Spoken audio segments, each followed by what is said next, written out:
Hey, it's Tyler from ActiveBeat. Smells good in here, doesn't it? That would be the lavender oil of today's episode for our series on essential oils. If you're just tuning in now, don't forget to check out our video on what essential oils are, how to use them, and what they do.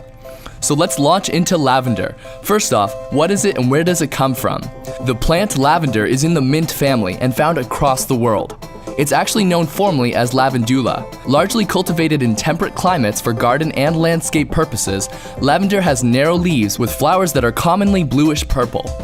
Lavender has been recognized since Roman times, but was subject to a more thorough classification in the 1930s, and it's primarily grown for the cultivation of lavender oil, what we're talking about today.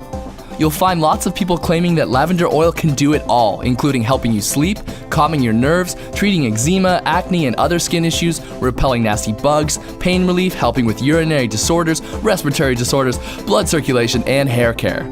Okay, so that's what people use lavender oil for, but is that necessarily going to work all the time? Well, we like to get into the science of things here at ActiveBeat, so let's do that. There are actually two forms of lavender oil: lavender flower oil and lavender spike oil.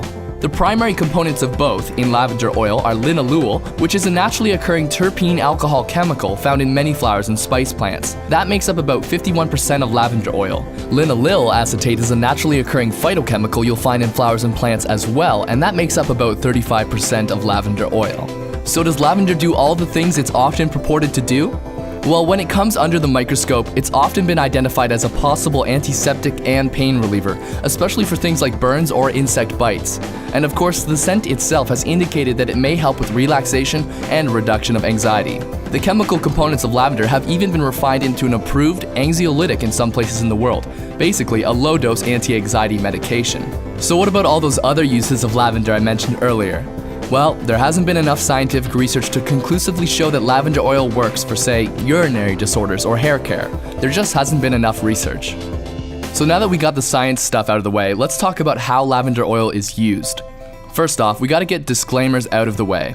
You should never ingest lavender oil. Don't eat it. Lavender is usually meant to be applied topically and diffused for inhalation. In case you didn't know, diffusing means using methods to spread essential oils so their fragrance fills a room.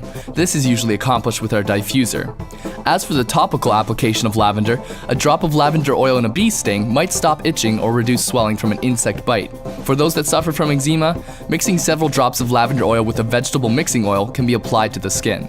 Will it work? Well, that's up to you to do your research and use at your own risk. Some people will advocate putting lavender into recipes to add a hint of flavor, but like we said, don't ingest it. Alright, that's lavender. Have you used it before? Are you gonna try it? Did it work for you, or was it no good? Add your thoughts and experience in the comments and let us know. Stay tuned for the next video in our series on essential oils, peppermint oil. See you next time.